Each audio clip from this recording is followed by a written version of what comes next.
Good morning class.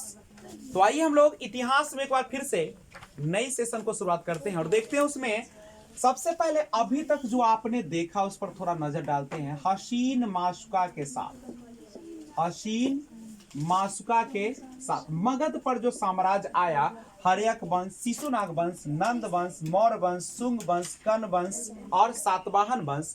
आप जानते हैं कि जब मौर्य वंश की समाप्ति हुआ तो इसी बीच में विदेशी आक्रमण शुरू हुआ, जिसमें ISPK का बड़ा नाम आता है, हिंद यूनानी, शक, पलक और कुषाण। लेकिन कुषाण जो था वह क्या करता था, अपना एक सामंत बैठाता था। क्या बैठाता था बुआ? सामंत। और उसी सामंत में कौन था शामिल? गुप्त। यानी गुप्त वंश के जो शासक थे वह क्या कहलाते थे?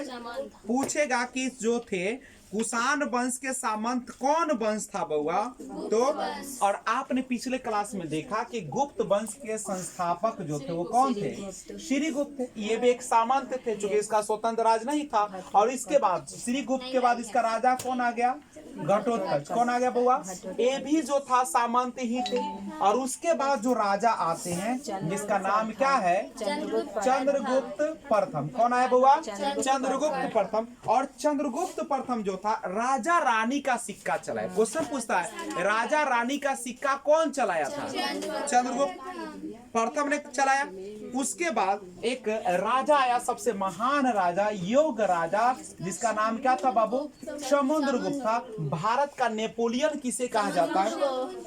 और लिच्छवी दौहित्र के नाम से कौन जाना जाता है? लिच्छवी दौहित्र के नाम से कौन जाना जाता है? समुद्रगुप्त। लिच्छवी माने उसकी माँ जो थी, जिसका नाम क्या था आप लोगों को पता होगा? कुमार देवी। वो कहाँ के रहने वाली थी? लिच्छवी की राजकुमारी थी। चूंकि इसका ननियाल जो था कहाँ था? लिच्छवी। इसीलिए समुद्रगुप्त को कौन नाम से जाना गया? लिच्छवी दौहित्र। दौहित्र का मतलब होता है ननिहाल, लिच्छवी का ननिहाल ना। भारत का समुद्रगुप्त किसे कहा जाता है? भारत का नेपोलियन किसे कहा जाता है?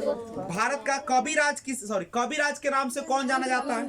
सैनिक के वेशभूषा वाला सिक्का कौन चलाया? सैनिक के वेशभूषा वाला सिक्का कौन चलाया? कौन सी शैली का सिक्का सबसे प्रचलित था? मयूर शैली। उसमें कौन चीज का फोटो था? मोर का फोटो था, मोर का।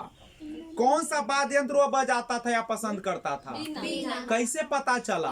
उसके सिक्के पर बिना बजाते उसको दिखाया गया था। वो संगीत का बड़ा प्रेमी था। और कौन बजाता था? और इसको धरनी बंध कहा गया। धरनी बंध के नाम से कौन जाना गया? समुद्रगुप्त। समुद्रगुप्त। ठीक है, कोई दिक्कत है क्या? अच्छा, एक बात और बताइए कि समुद्रगुप्त का कौन सा अभिलेख है जिसमें उसे बताया गया है उत्तर के 9 राज्य और दक्षिण के 12 राज्यों का विजेता बताया गया है? कौन सा है? प्रयाग प्रशस्ति। प्रयाग प्रशस्ति के लेखक कौन है? किसने लिखा था? हरिसेन। किसके दरबार में रहता था? भारत का नेपोलियन कौन था? और समुद्रगुप्त के बाद उसका बेटा आता है जिसका नाम क्या था बाबू? रामगुप्त। रामगुप्त ने किससे शादी किया? क्या उसके साथ रहा? नहीं। किसको फंसा लिया? देवी। चंद्रगुप्त द्वितीय को फंसा लिया। क्यों? क्योंकि ये बड़ा योग्य शासक था। ये रामगुप्त जो था क्या था? बकलोल था। दोनों ने साजिश किया, रामगुप्त को क्या कर दिया? काम तमाम कर दिया। और चंद्रगुप्त सोचा कि अगर हम ऐसे ही छोड़ दे तब तो बात बिगड़ जाएगा, सब जानेगा कि देवी फंसा ली थी या देवी राज की। लेकिन इन्होंने क्या किया था कि उसको मारने के बाद चंद्रगुप्त द्वितीय जो था उसने शकों का अंत कर दिया। किसको अंत कर दिया? और उसी के उपलक्ष्य में कौन सा संवत चलाया था? शक संवत चलाया था। अच्छा, इन्होंने चंद्रगुप्त द्वितीय ने वो उपाधि लिया था। कौन उपाधि लिया था? वो विक्रमादित्य का उपाधि लिया था। कौन उपाधि लिया था? अच्छा, कौन सा सिक्का ये चलाया था? आपको पता है चंद्रगुप्त द्वितीय। चौ से चंद्रगुप्त द्वितीय, चौ से चांदी। चांदी का सिक्का ही चला दिया। न्याय के लिए 2 राजा जाना जाता है। कौन कौन राजा है जो न्याय के लिए? एक था चंद्रगुप्त द्वितीय, दूसरा था जहांगीर। जहांगीर न्याय के जंजीर के लिए जाना जाता है। जंजीर में क्या था? बाहर एगो घंटी लटकल रहता था, घंटी टुंड सिन मारो, राजा के खबर जाता था, बुलाता था, हमार बकरी चोरेले ह, तो फैसला होता था, ऐसे ना होता था।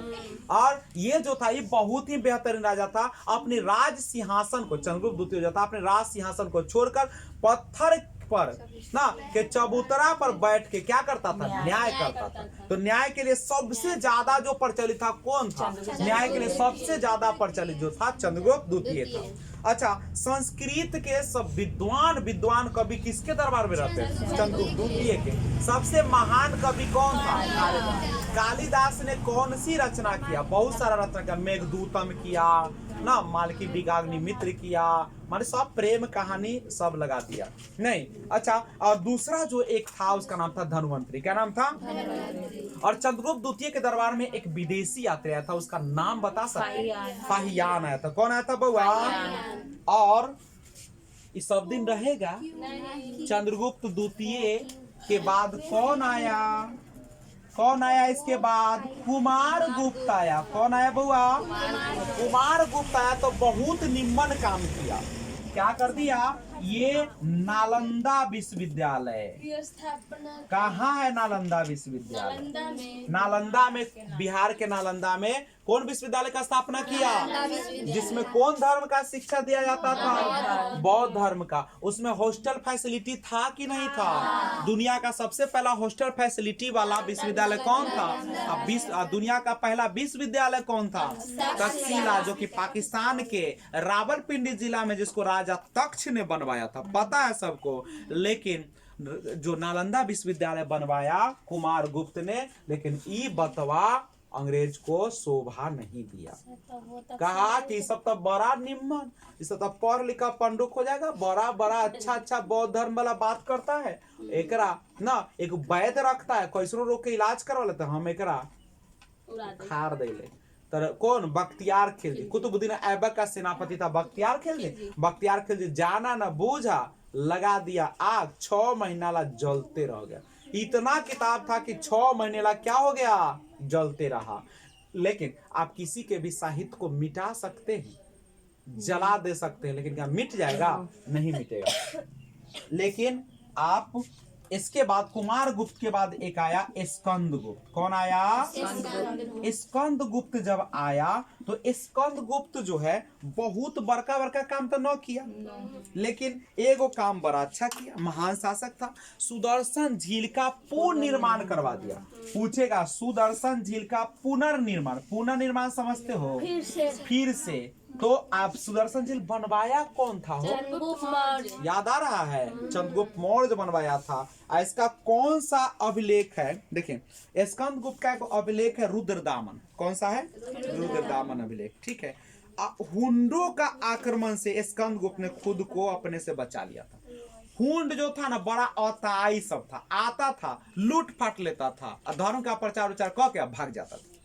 तो हुंडों का आक्रमण इसको झेलना नहीं पड़ा, ठीक है। तो पूछेगा कि सुदर्शन झील का निर्माण कौन किया, तो कौन पूछेगा इसका पुनर्निर्माण कौन किया, इसका जो है पुनर्निर्माण जो किया था वो स्कंद गुप्त ने किया। कौन किया, ठीक है, स्कंद गुप्त ने इसका क्या कर दिया, पुनर्निर्माण कर दिया। ओके, देखिए हुंडों के आक्रमण को असफल करने वाला कौन था, ये कौन था, वह समुद्रगुप्त, ठीक है। इसकी जानकारी कहाँ से मिलती है, जूनागढ़ अभिलेख से। कहाँ से मिलती है, उसके बाद गुप्त वंश छोटा छोटा वंश में क्या हो जाएगा, बढ़ जाएगा। भानुगुप्त जो था उससे ने एक अभिलेख लिखा था, उसका नाम था एरन अभिलेख, याद रखिएगा। भानुगुप्त जो एक अभिलेख लिखा है उसका नाम क्या है, तो सुनिएगा। स्कंद गुप्त के बाद अभी कौन आ रहा है, अंतिम शासक अभी नहीं आया है, भानुगुप्त। कौन गुप्त है, ये कौन अभिलेख लिखा है, एरन। एरन अभिलेख में किसका वर्णन किया गया, सती प्रथा। सती प्रथा क्या था, जब किसी की पत्नी मर जाती, किसी का पति मर जाता था तो पत्नी को शराब चाहे नशे वाली चीज पिला खिला के, फल का जूस उस पिला के, और पति के साथ ही क्या कर देता था, बनला हवासा पिला, मर गया। अब पति मरता था, पत्नी मरती थी, तब पति हम तो रहते ना, तो नियम बनत। एकरा पीछे तर्क क्या देता, सुनो, देता था कि औरत जो होती, लड़की जो होती, उसका जन्म होता है पति का सेवा करने के लिए, और जब पतिये मर गया तो सेवा केकरा करते, ओकरा तो सेवा करला जाए के होते ना तो चल गए। तो हमहू कानून बनाते कि ठीक है, आ जो दिन पत्नी मरेगा ना तो पत्नी तो सेवा करला बना है, तो ओकरा तो सेवा करला जगह चाहिए ना, तो पतियों को पियावा कर जराओ, वो कौन अकेले कथी रह गए हुआ। तब नहीं भकलोल, उस समय के औरतों सब भकलोल रहे, पता नहीं कहता ही रहा कि जब हम सेवा करे वहाँ जा सकले तो हमरो सेवा करे तो आता ही। ठीक है हाँ। तो सुनो, तो भानुगुप्त के कौन अभिलेख से, एरन अभिलेख से कौन चीज का जानकारी मिलता है, कौन चीज का, सती प्रथा। सती प्रथा क्या था पता चल गया आप लोग को, सती प्रथा। अब सुनिएगा, सती प्रथा को ये तो खराब चीज था, सती प्रथा निमन चीज था, लेकिन इसको भारत के एक बेहतरीन व्यक्ति हुए जिसका नाम था राजा राम मोहन राय। राजा राम मोहन राय ने इसको क्या कर दिया, सती प्रथा को, कहा कि सब ठीक नहीं है, अन्याय है, ये मानवता नहीं है, किसी को जान लेना ये पाप है, इसको फांसी की सजा होने, हम तो लटकवा देते एक केदा जता सबको फांसी चढ़ा दो, तब देखते हैं कौन कौन पुरुष अथी होता है ना, लटका दो सीधा। ऐसा में फैसले नहीं होना चाहिए, डायरेक्ट फांसी का सजा नहीं। जब भी कोई किसी का मर्डर चाहे कुछ करता है ना, कोई फैसला, चाहे लड़कियों के साथ गलत करता है, कोई फैसला डायरेक्ट रोड पर लेकर उसको खच से उड़ा दो, बात खत्म है। उसको टरपा लेकिन मर्जी से करेगा तो ना मारिएगा, मर्जी से करेगा तो ना मारिएगा, ठीक है, बिना मर्जी के करेगा तो, मर्जी रहेगा तो लेकर मंदिर में अथी करवा दो, विध व्यवहार करवा दो। तो राजा पूछेगा कि बताइए सती प्रथा का अंत किसने किया, राजा केकरा सहायता से किया था, विलियम बेंटिक के सहायता से। कौन था, क्योंकि राज किसका था, अंग्रेजों का ना।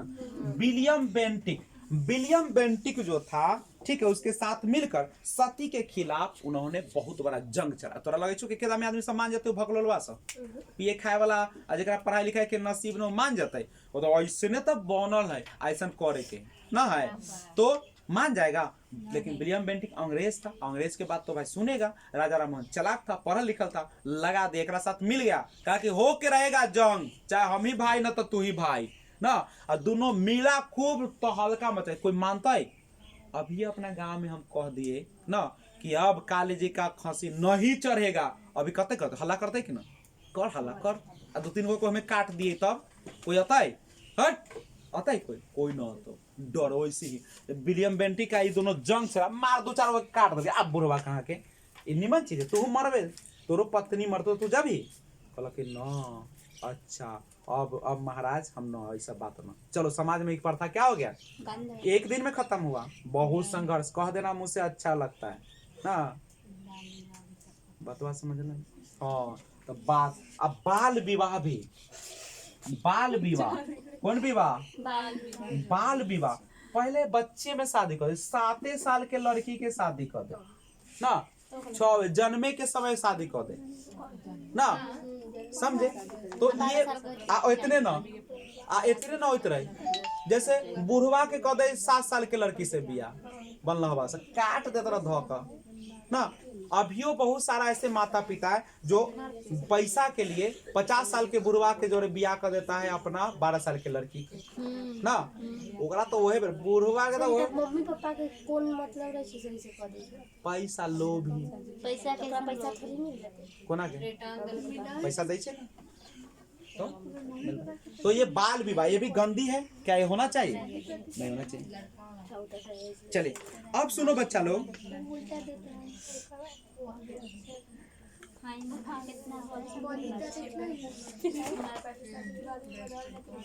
अब सुनिए, ये भानुगुप्त चले गए, अब इसका अंतिम शासक आया जिसका नाम था विष्णुगुप्त। क्या नाम था, पूछेगा गुप्त वंश का अंतिम राजा कौन था, विष्णुगुप्त। कौन था बउआ, और इस वंश का साफ कर दिया, हुंडो जो थे ना, हुंड लोग, ठीक है, इसको विनाश कर दिया। हुंड जो था ना, हुंड, वो क्या कर दिया, गुप्त वंश का। पूछेगा कि हुंडो का विनाश कौन किया, हुंडो ने किस वंश का विनाश कर दिया, गुप्त वंश का। गुप्त वंश का क्या कर दिया, समाप्त कर दिया। तो इस तरीके से हुंड वंश क्या हो गया, समाप्त हो गया। और हुंड आक्रमण के बाद गुप्त वंश छोटे छोटे सामंतों में बट गया, हुंड वंश कथी में बट गया? सामंतों में बट गया, जिसमें सबसे महत्वपूर्ण जो सामंत थे उसका नाम था पुष्यभूति। क्या था नाम उसका?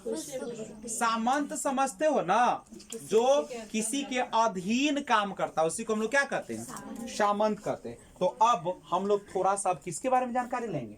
अब तो ये गुप्त वंश आपका समाप्त हो गया, याद रहेगा। पूछेगा गुप्त वंश के संस्थापक कौन थे बुआ? श्रीगुप्त। उसका अंतिम शासक कौन था? अरे गुप्त वंश का संस्थापक कौन था? श्रीगुप्त। और उसका वास्तविक संस्थापक कौन था? चंद्रगुप्त द्वितीय। चंद्रगुप्त प्रथम। चंद्रगुप्त प्रथम। अंतिम राजा कौन था गुप्तों का? और अब यहां से क्लास को आगे बढ़ाते हैं। हुंडों के आक्रमण के बाद कौन सा वंश समाप्त हो गया? गुप्त वंश समाप्त हो गया। लेकिन गुप्त काल जो था एक बहुत अच्छा काल था, ठीक है। गुप्त वंश जो था ना, इसको इसके समय को कौन सा युग कहा गया? गुप्त काल। गुप्त काल कहा गया। और गुप्तों के काल को स्वर्णिम, भारतीय इतिहास का स्वर्णिम किसे कहा जाता है? क्यों कहा जाता है बाबू? उस समय सामाजिक व्यवस्था बहुत अच्छा था, ठीक है। अभी जो वर्तमान हिंदू का रूप देखा जाता है वो किसकी देन है? क्या गुप्त के समय हिंदू उससे पहले नहीं था? क्या था? लेकिन उसके व्यवस्था में जो परिवर्तन लाया वो कौन लाया?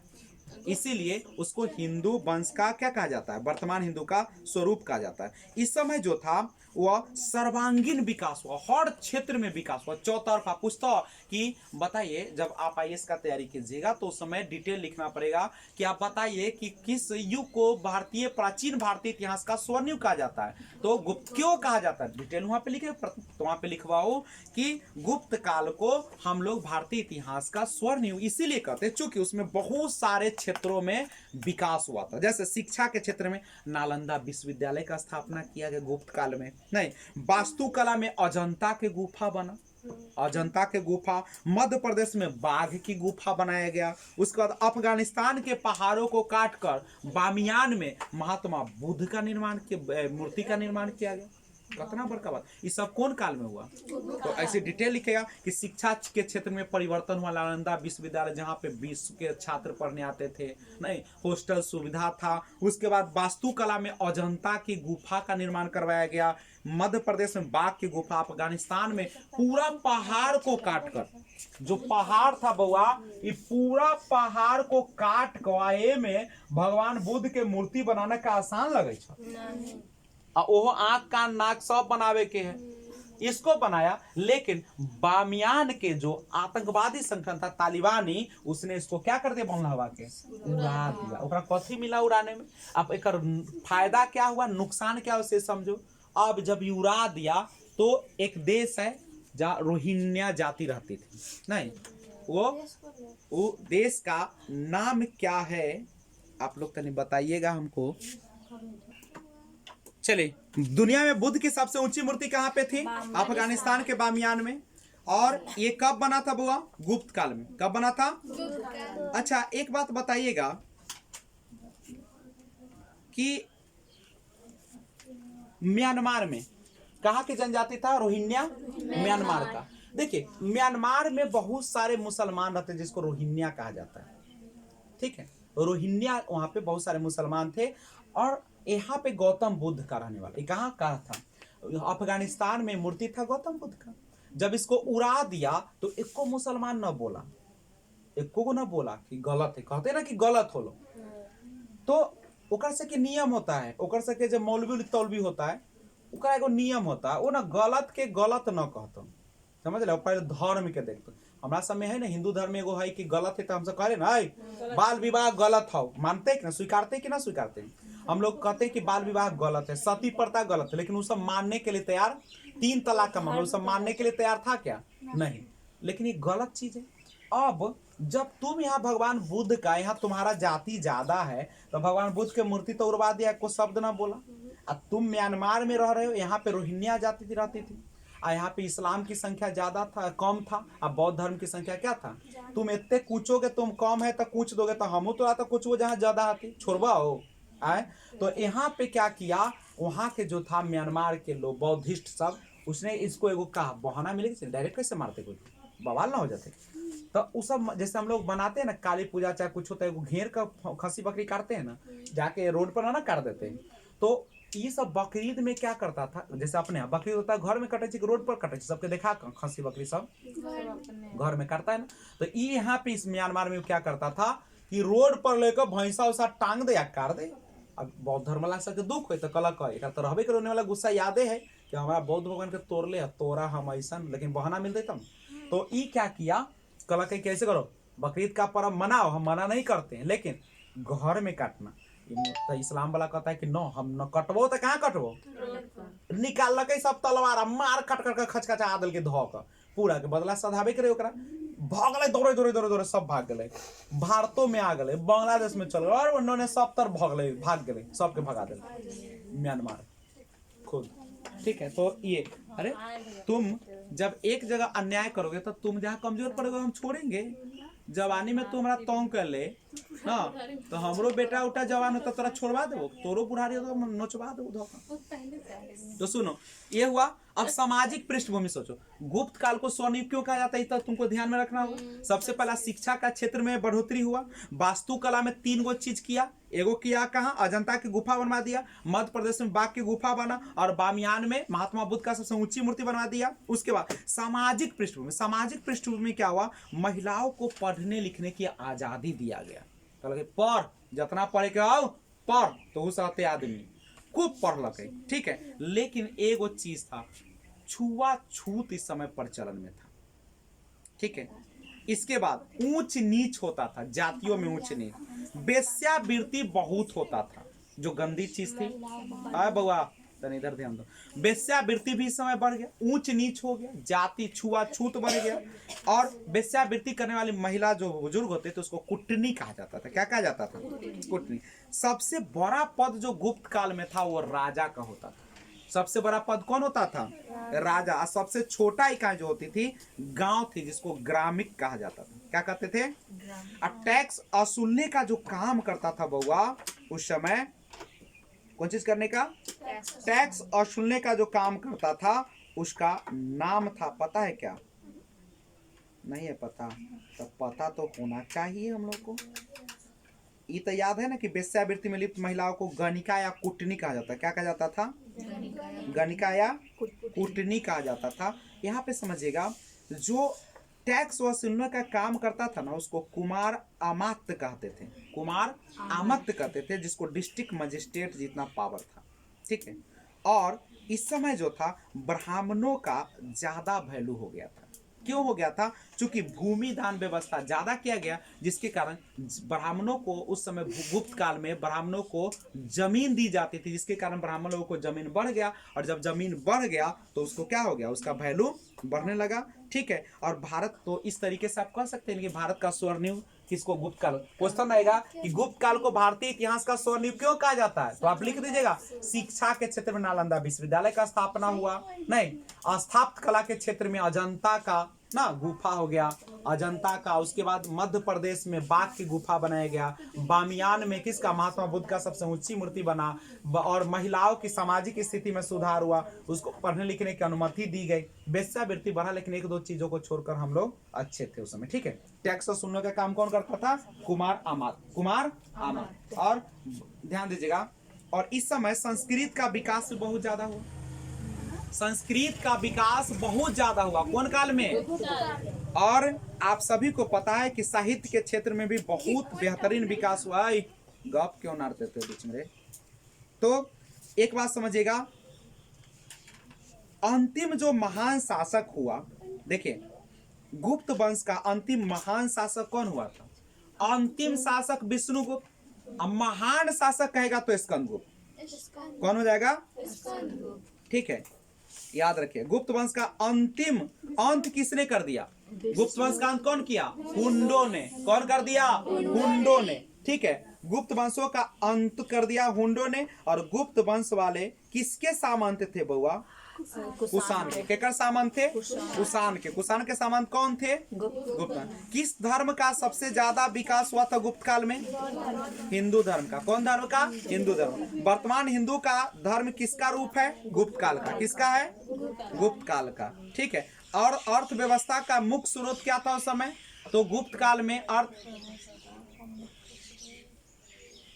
अर्थव्यवस्था में पैसा कौड़ी का सबसे महत्वपूर्ण जो हिस्सा था वह क्या हुआ करता था? कृषि और भू राजस्व। भू राजस्व माने समझ जाए जमीन पर टैक्स लेते रही, ठीक है। भू राजस्व की मुख्य जिम्मेदारी किसके पास होता था? कुमार आमत्य के साथ। किसके पास? कुमार आमत्य के पास। कुमार आमत्य के पास। शासन की सबसे बड़ी इकाई कौन थी? शासन की सबसे बड़ी इकाई कौन थी गुप्त काल में? राजा। और सबसे छोटी इकाई कौन होता था? छुआछूत था कि नहीं था? निम्न जाति उच्च जाति था कि नहीं था? वेश्यावृत्ति था कि नहीं? बाल विवाह था कि नहीं? ठीक है। सती प्रथा, पर्दा प्रथा, और उस समय एक व्यवस्था था देवदासी का। किसका व्यवस्था किया गया था? देवदासी। देवदासी का मतलब होता है कि वह जो है भगवान की दासी। किसकी दासी? भगवान की दासी। लेकिन रियल में ऐसी बातें नहीं थी। रियल बात अब सुनो। देवदासी नाम से लग रहा है देव माने भगवान और दासी माने सेवक। किसकी सेवक? हुआ क्या सुनो, गुप्त काल की बात है। इस समय जो गांव के देखो मठ होता था और मठ में रहता था ब्राह्मण, ठीक है। अब सोचा कि सब तो अपना कन्या जोरे रहता है और हम कोना जोरे रह ना, उसका नियम। अब ब्राह्मण था, नियम बनाए। वो कला के कि जानते हैं जो गांव में सबसे सुंदर लड़की जन्म लेती है ना, उसको भगवान जो है वो क्या करते हैं? अपने सेवा के लिए रख लेते हैं। देखिए बाप रे चालाक। देखिए सबसे सुंदर, जैसे बच्चा कहीं जन्म ले ना तो सबसे सुंदर जो लड़की होई गांव के जन्म ले जाता है। हाँ, ओकरा बाद पता ना चलते, बनावट से ना पता तो सबसे सुंदर जो लड़की थी ओकरा कहत रहे कि तोरा अब शादी विवाह करना नहीं है। और जब उसका एज हो जाता था तो उसको कहाँ रख दिया जाता था? मंदिर में। मंदिर में बोले घंटा बजा। कौन घंटी बजता था भगवान जाने, साधु ये ना कैसे। और उसके बाद उसको रख देता था और बहुत गलत व्यवस्था था, ठीक है। तो काट देते साधु के न कटल है। आसाराम गेलथिन, राम रहीम गेलथिन, स्कूल खोले रहते गुफा के अंदर। तो कौन स्कूल रहते से वो घंटे बजबैत रहते, स्पेशल रही ना पढ़ाई। वैसी यहाँ पे साधु एक रोज है। लेकिन बाद में पता चले ओ ये तो यहाँ दोसरे नट खेला करैया ना, ये तो यहाँ बेस्या व्यक्ति खोल रहे हैं पंडितवा से मार कूच देल के धोखा बाद में धो, ठीक है। आप सुनो, अभी न दे तो मिल ही न देते तो तोरा पहले वाला राज है। आवते पहले कोई सुने दे छे, पहले वाला जमाना में निकले देता ही रह। आसाराम बापू में से निकले देते नहीं था, जो लड़की चल जाये ओकरा बच बच करोगे तो मार देते थे। अब प्रेम से रहोगे या रसगुन गाओगे तो ठीक है। चलो अब कौन किया? गुप्त वंश का अंत कौन कर दिया? हुंड ने। हुंड कहाँ से आया था पता है? ईरान और अफगानिस्तान से। हुंड जो जाति थी वो कहाँ से आया था? ईरान और अफगानिस्तान से आया था, समझे। और हुंड में दूगो जो था ना बड़ा खतरनाक था। एक का नाम था मिहिरपुल, एगो का नाम था तारामन।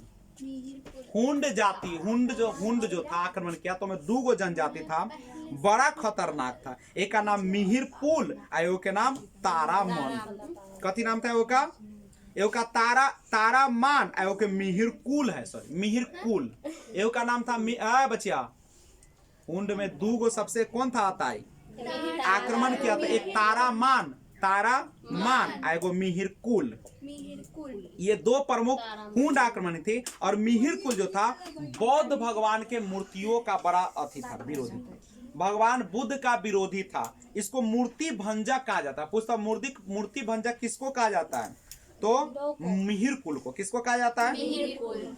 मिहिरकुल जो था बौद्ध धर्म का क्या करता था? विरोध करता था। और मूर्ति भंजक, मूर्ति को तोड़ने वाला था। मूर्ति सबके कथी कर देते रहे? तोड़ देता था, ठीक है। अब पूछता हो कि हुंड आक्रमण की जानकारी किससे मिलती है? तो स्कंदगुप्त के जूनागढ़ स्थित जो है अभिलेख से।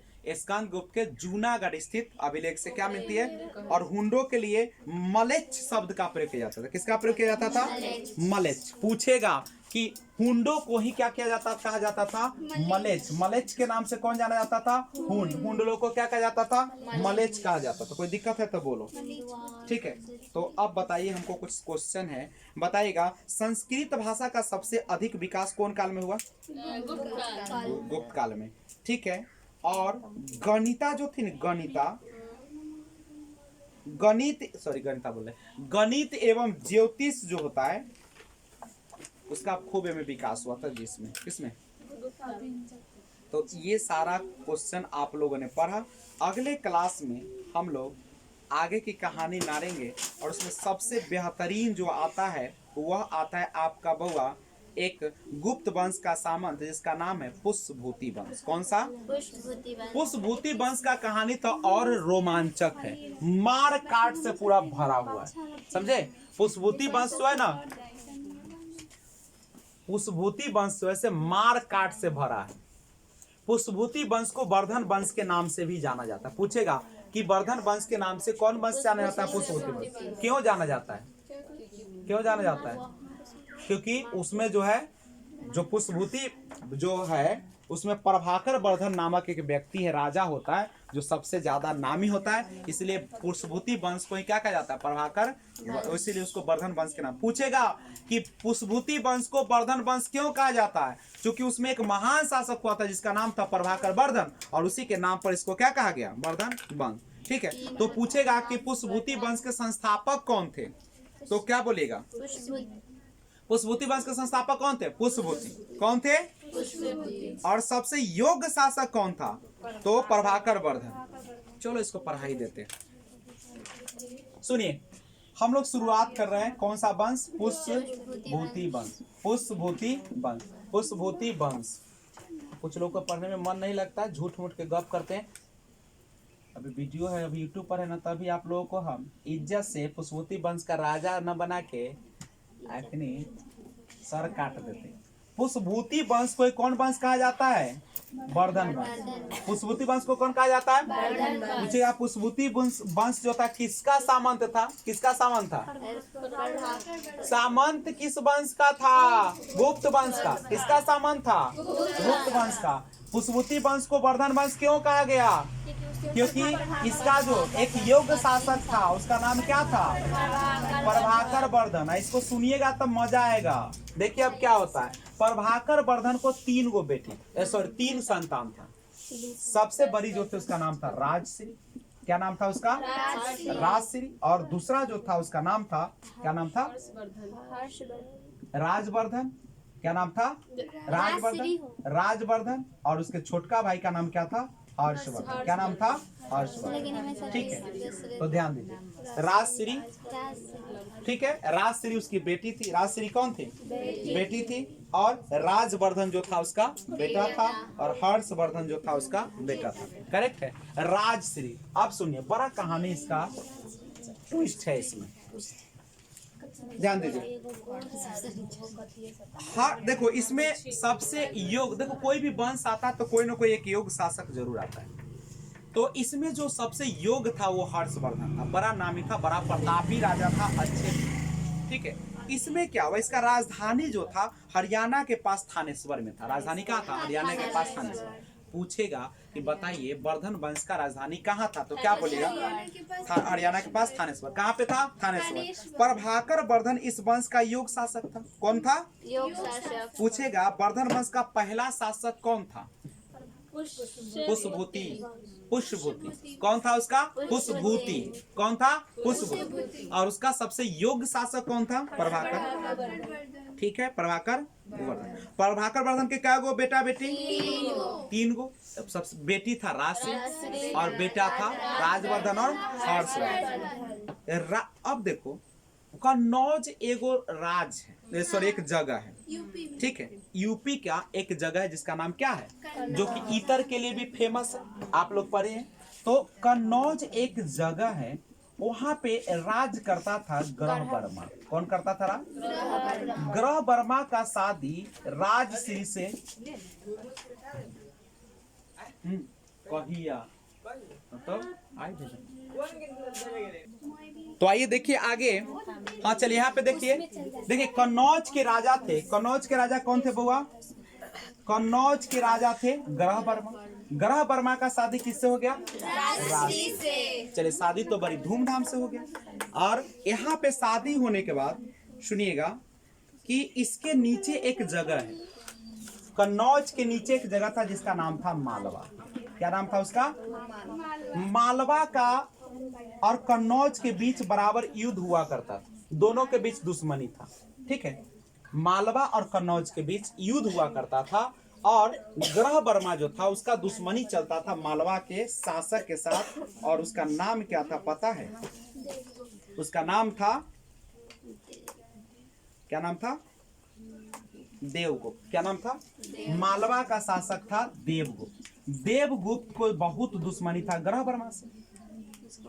और उसके बाद शादी होने के बाद देवगुप्त ने किसका काम तमाम कर दिया? भकलोले था। कम से कम मार ही करो तो ब्याह से पहले मारते रह जाए तो नौ तेरह मुस्मात उस्मात ना, इसको मार दिया। शादी से पहले ना मारना चाहिए था दुश्मनी का, शादी के बाद तो लोग ऐसे भी रहम करता है।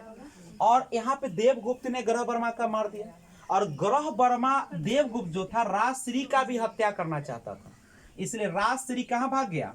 जंगल में भाग गया। कहाँ पे भाग गया? जंगल में। और यह बात पहुंच गया एकरा भैया के, राजवर्धन के। ठीक है, अब बहुत दिन तक मिलिए ना रहा है, अब कोई भाई के बहिन न मिलते, एक तक काट दल के ग्रह वर्मा के। ठीक है, अब बहिन भी न मिल रहा, गुस्सा आ गए, ई की कर दल के। ठीक है, ई जाके राजवर्धन देवगुप्त के कथी कर दल के? खत्म, एकरो काम खत्म। ठीक है, लेकिन ये देवगुप्त का एगो बड़ा अच्छा दोस्त था, जिसका नाम क्या था?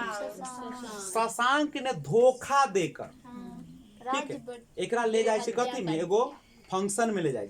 ठीक है, और वहीं पे शशांक ने क्या कर दिया? किसको? राजवर्धन को क्या कर दिया? अब ये बात पहुंचा एकरा भाई देखिए, खाली मार काट हो रहा। इसके बाद हम क्रम से एक भाई को पता चल, आई महान शासक था, ऐसा बात तो हमरा जीजा के मार दिया, तो भाई के मार दिया, बहन को भगा दिया। अब ले तू यह बोधि वृक्ष को कटाने वाला था। ठीक है, अब हर्षवर्धन बस मार दिया और इस तरीके से। ठीक है, हर्षवर्धन ने मार दिया किसको? शशांक को। इन्हें का काम क्या हो गया? अब पूरे राज्य में सन्नाटा छा गया। अब कोई है देखी में, कोई है? अब सन्नाटा। अब हर्षवर्धन, कन्नौज, मालवा, शशांक के सब राज के कर हो गया, एकदम चुपचाप सब मर गए, आराम से शासन किया। ठीक है, तुम हो कौन? राजा हो। ये ना सोच रहे हो तुम्हारा काम क्या है? तुम्हारा तक काम है तुम्हारे अपने पूरे अथी को बढ़ाना। कौन चीज को? राज। ऊपर से तुम्हारा ही अभी कोई मम्मी को आके काट दे तो तुम क्या चुप पे बैठोगे ना? तो तुम करोगे क्या? तो गोर लाग लोगे कि होला गलती हो गया माफ कर दिलिए कि तू निकालवाई तलवार पहले होगा खुद सुना दे, तब कि तोरा रात में नींद ना तो सुखुआ याद ना पड़ते खून होना जीव ना लगते तो डेली के तू नहीं संसार के प्राणी नहीं हो। आगे बढ़िए। तो अब इसके बाद क्या हुआ और सुनिएगा, अब सुनिएगा। और हर्षवर्धन ने अपनी, अब तो इतना सब कहानी समाप्त हो गया। हर्षवर्धन ने अपनी राजधानी कन्नौज को बनाया और अपने साम्राज्य को संभालने लगा। और हर्षवर्धन ने कभी भी स्वयं को कन्नौज का राजा साबित नहीं किया। देखो, कोई भी भाई अपनी बहन को जान से प्यारा होता है, और वो बहन भाग जाए तो कैसन मन करते होते, सोच सकते हो। तो बाबू हर्षवर्धन अपनी बहन को बहुत प्यार करता था। ये कभी भी न राज सिंहासन पर नहीं बैठा। किसको बैठाया? राजश्री को। कहा बहन अब तू ही तख्ता के कथी कर। ठीक है, राजश्री का अब वो केवल हर्षवर्धन जो था उसका संरक्षक बन के रहा। कौन चीज बन के? खाली संरक्षक बन के रहा। और वह केवल हमला उमला होता था तो युद्ध करता था, लेकिन राजा की उपाधि कभी नहीं लिया। और राजा कौन बन गया? और हर्षवर्धन साहित्य का प्रेमी था बहुत। इसलिए वो 3 पुस्तक की रचना किया। नागानंद, रत्नावली, प्रियदर्शिका, 3 वो किताब लिखा। हर्षवर्धन के दरबारी कवि था, उसका नाम था बाणभट्ट। इन्होंने 2 किताब लिख दिया, कादम्बरी और हर्षचरित। ठीक है। और हर्षवर्धन को शिलादित्य कहा जाता है। पूछेगा शिलादित्य के नाम से कौन जाना जाता है? ठीक है। और लेकिन एक बड़ा गड़बड़ चीज हुआ कि हर्षवर्धन के काल में चोर और डाकुओं का बोलबाला था।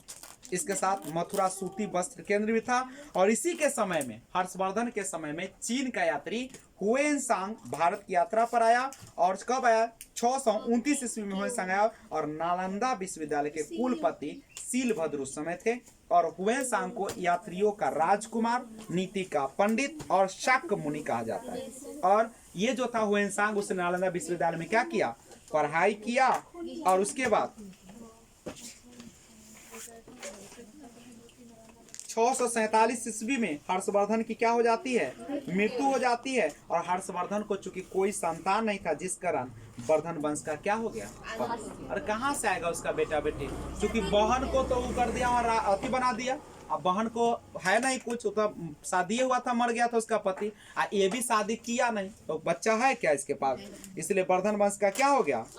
और उसके बाद हर्षवर्धन की मृत्यु का भारत में राजनीतिक शून्य की स्थिति आ गई, सन्नाटा आ गया। और इतिहास में हर्षवर्धन की मृत्यु को युग परिवर्तन का काल कहा जाता है। पूछेगा युग परिवर्तन का काल किसको कहा जाता है? तो हर्षवर्धन को कहा जाता है। और इस तरीके से गुप्त वंश क्या हो गया? समाप्त हो गया। वर्धन वंश भी क्या हो गया? समाप्त हो गया। आगे हम लोग नए वंश की शुरुआत करेंगे। तब तक जय हिंद।